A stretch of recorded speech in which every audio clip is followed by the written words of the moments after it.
My name is Aaron Bedgood. I'm here from Savannah, Georgia. Just moved here from Myrtle Beach. Just got here 3 days ago. It's Double O here. Welcome to my page. I have a very special condo tour for you guys here today. Just wait until you see how this young gentleman here is living here in Bangkok, Thailand. If you're new to my page, please smash that subscribe button. Welcome to the page. How you doing, brother? I'm doing good. What's your name and where are you from? My name is Aaron Bedgood. I'm here from Savannah, Georgia. Just moved here from Myrtle Beach. Just got here 3 days ago, so excited. Still getting used to everything, but I'm gonna show you guys, what I know so far. So you got here 3 days ago. 3 days ago. Have you ever been to Thailand before? I've been to Thailand once. I came here back in August. I was here for about a week, and I was like, there's no way. I go my entire life without trying to live in this place. So from that time period till now, how long is that gap? What is that? August, so September, October, November, December, January, February, March. So less than 8-9 months. So less than a year, you made the decision to end your life in the States and pursue a life here in Thailand. Yes. That's so From the impressive. time that I left here, my mind was thinking of ways that I could come back. Like, What was your biggest concern as far as like a problem that you could face if you were to choose this life? mainly just like the language Hold on, barrier. y'all. I'm sorry. I want him to answer that question, but look at the security in this place. Facial scans only. When you made that decision to start planning to live this life here in Thailand, what is your biggest problem that you think you could have faced and how did you solve it? Okay. So the biggest thing that was for me, that was my biggest concern, was being so far away from my family. Okay. That was always like the biggest concern for me, making a big move like the other side of the world, a whole flight away if something were to happen. But then I got to deciding that whenever I came here and made that trip in August, for that entire week, one of those things could have still happened. So it was a mental work through of saying, am I okay with being, living so far away from my family if something were to happen, you know what I mean? Yeah, absolutely. So like if anything would have happened during that week, the same situation would have arose in my mind, of not being there for someone if something were to happen or, something of that nature. But either way, like even if you're living it within the States and you're a few states away, you might not be able to get off work in time, or you might not be able to get a flight in time, so you still have to drive. So it'd be the same distance, like it'll take you about a day's time if you're like living on the West Coast versus the East Coast. Like say your family's from Florida, you live in Seattle, it's still gonna be the same situation, not that much more. So that was the biggest thing for me, and it took me about that long to be like, okay, I could be this far away from my family and still be okay with that. And how can you still stay connected with everyone? And because I just like, now I wake up around 5 or 6, and then I spend time with them when they're just getting off work, and then it's time for them to go to sleep around 9 or so, and then I just take a little small nap, and then I'm right. I got this not only that, you have an entire day with no distractions because all your people back home are asleep. So you know what I'm saying? So you have literally a true window. If you don't want to pick your phone up, you don't want to be distracted, then you're good. You know what I mean? So once I figured that out, I was like, I might as well give it a try. So I'm here originally. I'm trying it for 6 months, and if I like it, I might not never leave. I'm on day 3 right now, so we're about to see what happens. All right, day 3. Thank you for allowing me to do this condo tour with you. Yeah, I man. appreciate that. Yeah. I know a lot of people will gain value and insight and wisdom as far as cost, safety, and just culture and what it's like to be a black man even in this environment. And do you feel safe? Absolutely. Without further ado, I want to ask you, how much do you pay per month here at this apartment?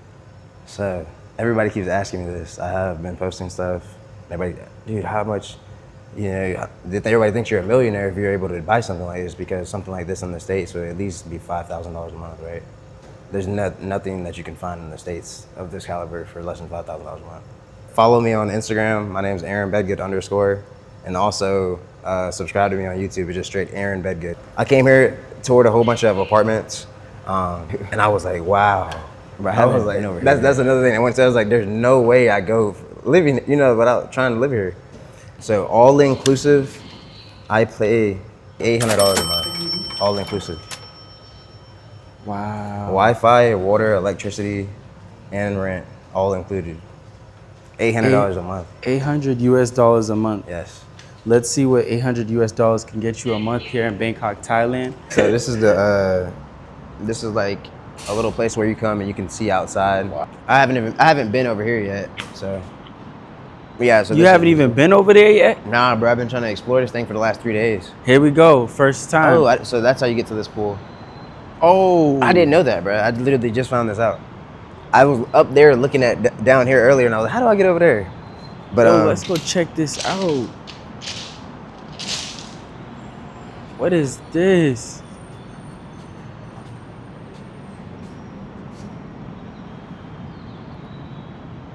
Nah.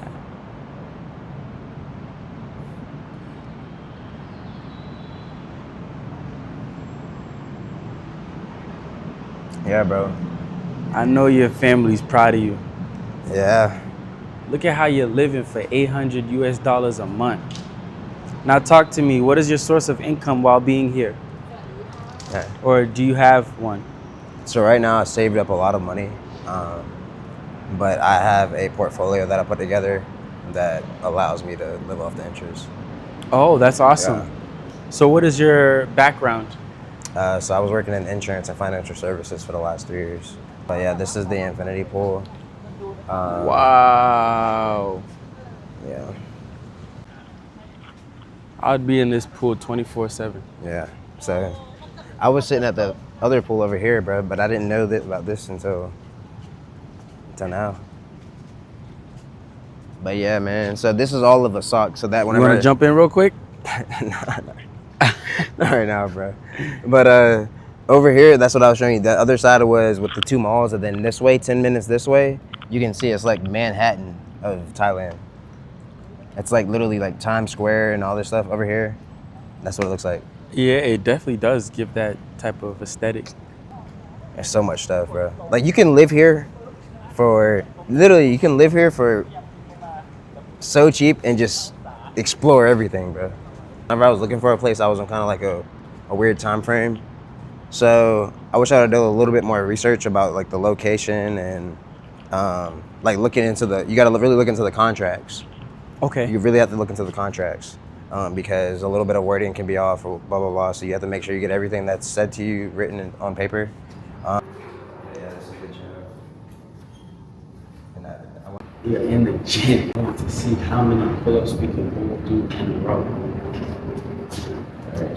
Hey, in the comment section right now at this time of the video, I want you to comment how many you think I will do and how many you think he will do and who do you think will win. It's a friendly competition just to keep us accountable.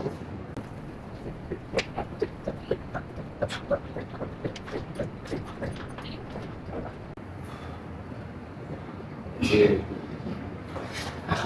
Deuce, deuce. You might got me. I don't do pull-ups like that. Oh, for real? I don't do no pull-ups like that. Damn, you should have told me to stop at 15. I do like 10 hours. Let's see it. Damn. I did deuce, deuce. Let's go. 1.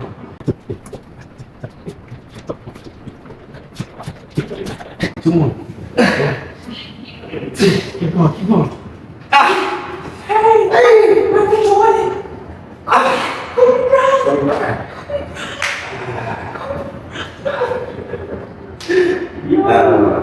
That lets you know where he's at mentally.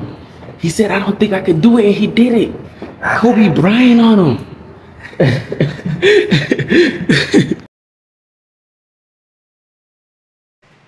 We are now on the 36th floor. So I got the little studio apartment. Apartment's nice, man. Yeah, so I got, like I said, it's a tight squeeze in here, so I had to really use space correctly.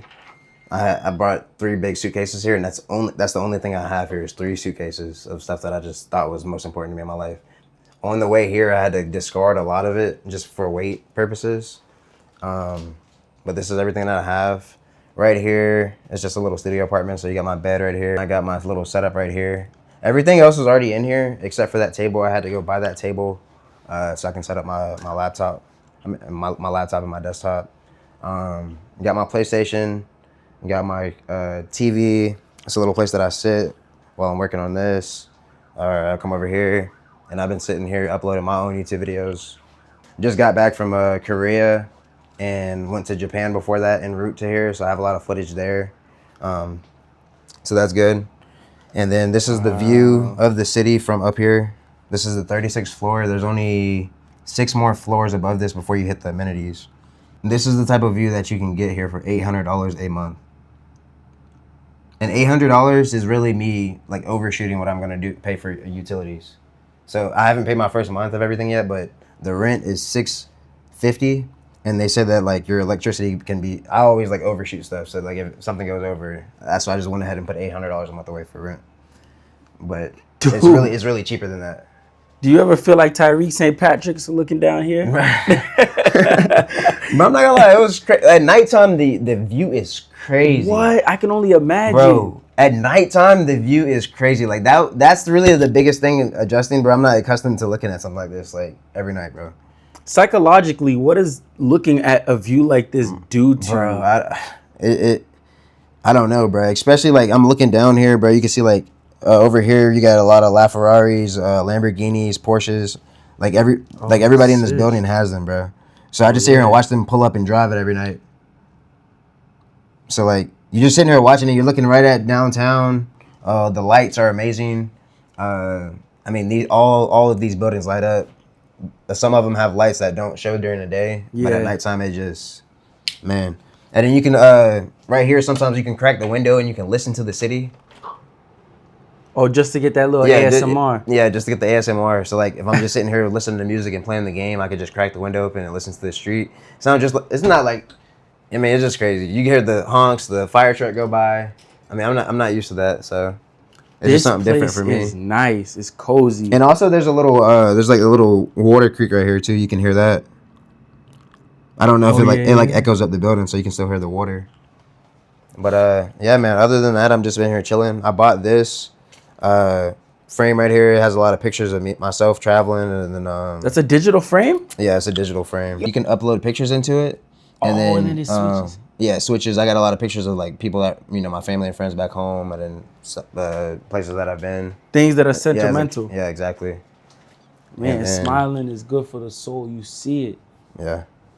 If anybody ever wants to play NCAA, I go crazy on NCAA too. NCAA? So, all right, what's your tag? It's Aaron Bedgood, just like my Instagram or just like my YouTube. It's just a little.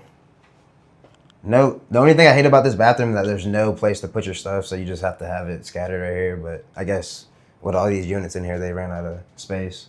But other than that, man, there's something small. And then you got the so right here, you got a microwave under here. You got some more room right here. I don't think you'd be able to put anything right here, but that's how you turn this hot pot on. It's like a stove. It's pretty much basically a stove. It's electricity through the wall. Right. Heat that up. And then you got place for your cups and stuff right here. And then right here, bro, if for whatever odd reason you want to just feel like you sitting at a table, there's like a little table right here. Hold on. What? So like you can also you can cook right here. Nah, technology. Yeah, you can cook right here, bro. So you just put this right here. You can put all your seasonings or whatever else you're using to cook down here, like oil, and then you just really just roll it back in here. Really a cabinet. It's like a table. This shit's crazy. That's smooth. And then I don't know, some cleaning supplies down here. Hey, you need it. Like all my stuff in here is straight from 7-Eleven and the place right there. Oh, that you were talking about before. There's a place right there. What is it called? Do you remember? It's called Food Fortune. Fortune. Yeah, and then right next to it, there's a place called Central Rama. So it's literally like an 8-story mall, 8 stories.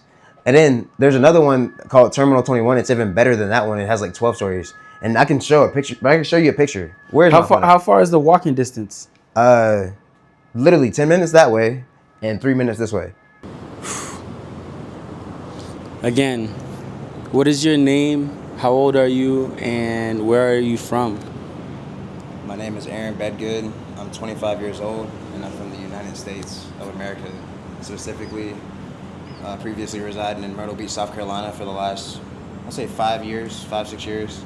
And then I'm originally from Savannah, Georgia, where I grew up right outside of Savannah, Georgia, in a small town called Richmond Hill, Georgia, from the time I was born until the time I went to college.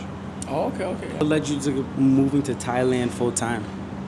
What led me moving to Thailand full time. I took a trip out here in August.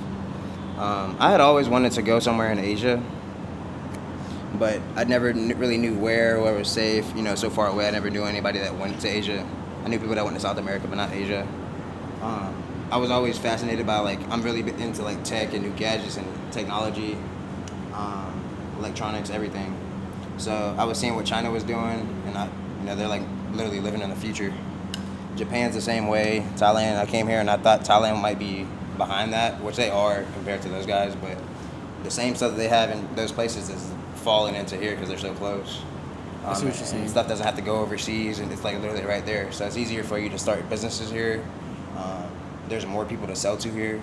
This region of the world has, like, I think over like 70% of the entire globe. Like, so you have more people to sell to. You stand out if you're a Westerner. Your money goes further. You know, location-wise. Like, what more do you want? Like, it adds up. Yeah, exactly. Like, I'm literally a round trip, $100 flight to Bali, Australia. You know, Hawaii's not too far. So, like, you know what I mean? Like, the only thing that was stopping me was just being so far away from my family. But you'll get over that once you make a trip out here. I was out here for an entire week, and I was like, if anything would have happened that I was scared of happening, not being close to family, would have happened during this week, I would have been put in the same exact situation. So I got over that mentally, and I was like, it's just me holding myself back from doing it that's stopping me. And I realized, that's what it was, and I made the change. Yeah, you just got to make that change in life. And if you were to talk to your younger self, what advice would you give to him? I was thinking about that earlier. I think about these questions a lot all day, and I love asking people. And I was just, honestly, I got kind of emotional because, like, in my entire life, I always, like, knew I had a bigger mind and wanted to try something crazy, like move to Asia. I'm just glad that I was able to take advantage of something that I've wanted to do for a while. You know, I'm just blessed to be in a position to do it. You know, a lot of people can see a blessing in their face, but they'll be blinded by so many outside noises. What have you practiced or implemented in your life to block out those noises, to make clearer decisions? So the main thing that I live by is that I don't take it, like, you can take advice from people, but take it always with a grain of salt. Because everybody's going to have their own opinion, and their opinion is completely valid. That's maybe what they would do in a situation or what they wouldn't do in a situation. They're a completely own separate entity. They have a whole different neuron network than you. So two people in the same exact position can make the two completely different decisions. So listening to other people's decisions that's not what's true to you. So blocking out other people's noise, like, why would he do that? This, and that, and the third. All the things that somebody may say to you to try to deter you from making the move. Yes. You have to realize, like, for one, you would have never even thought about making the move. It generated from within the idea of you even doing it. So, it's derived from your true self. So from your true self. Like, no one told me or you to do some stuff like this. It just, the average person doesn't think that way. But somebody that thinks and, like, realizes that they thought that for a reason, those are the people that try it, But once I could get over myself, that's powerful. I want y'all to really tap into what he just said in the past 2 minutes. Like, that is so powerful to just be able to acknowledge those energies. Yeah, because once something's sparked in your head, and if it's really true enough to you, I think it'll just fester. So those are decisions in life where you have to make a decision where you're just gonna try to stay in the same box, or you're gonna try to expand your box, even though it may be not comfortable for you, or it may be the risky thing to do. It's in your head. It's in you for a reason, and the bigger and bigger and bigger you let it fester without attacking it, then that takes away your happiness. And ever since I've been listening to myself, my intuition, that's whenever I've been the happiest in my life. The last 2 years for myself, I can't, You can never replace it. I can't, because I'm just doing what comes to my mind and my heart. What comes after that. Thank you for your time. Thank you for choosing yourself.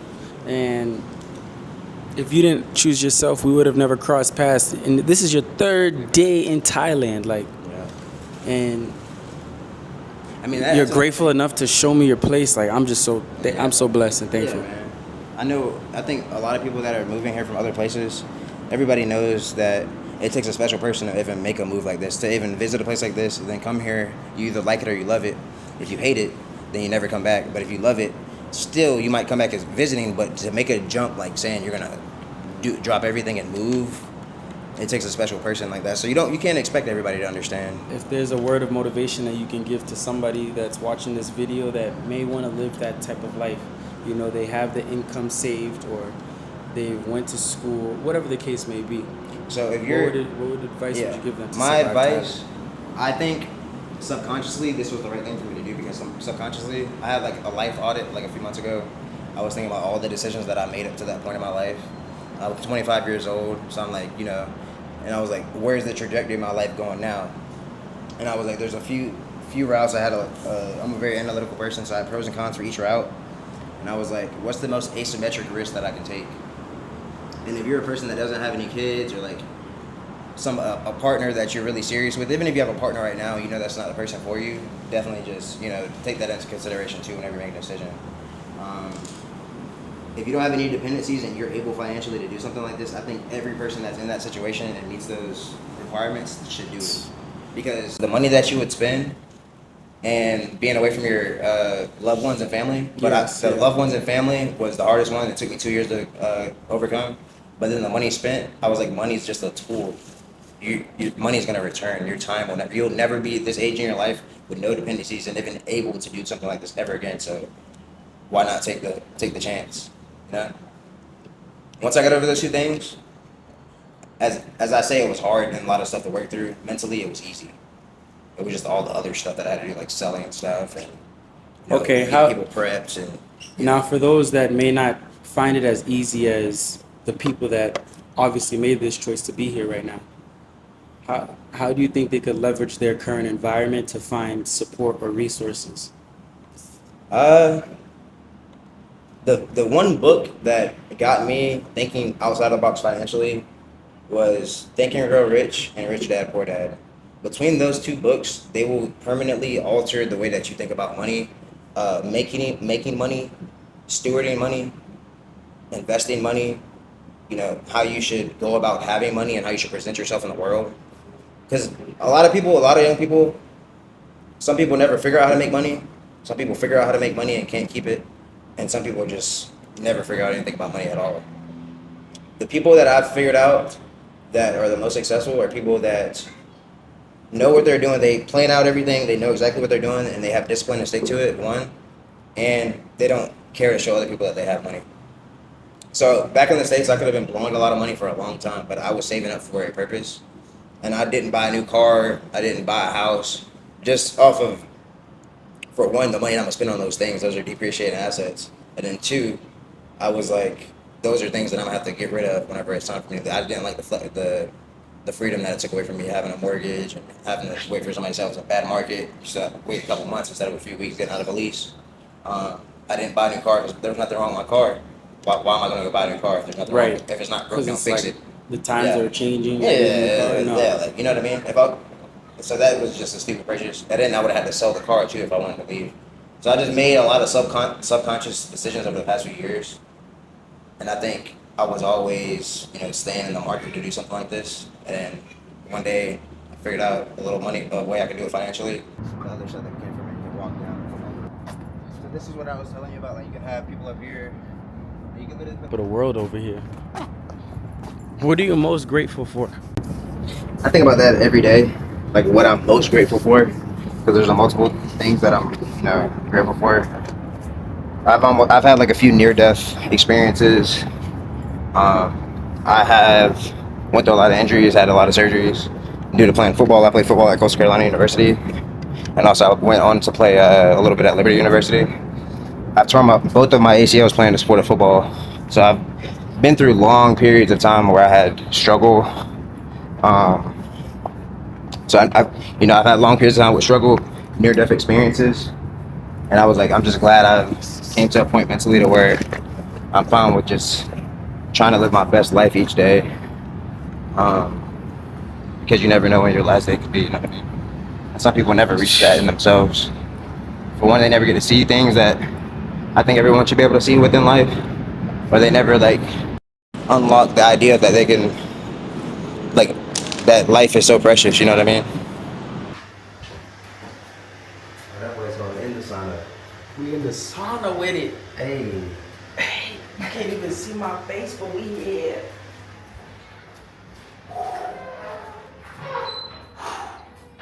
There's a sauna in the bathroom.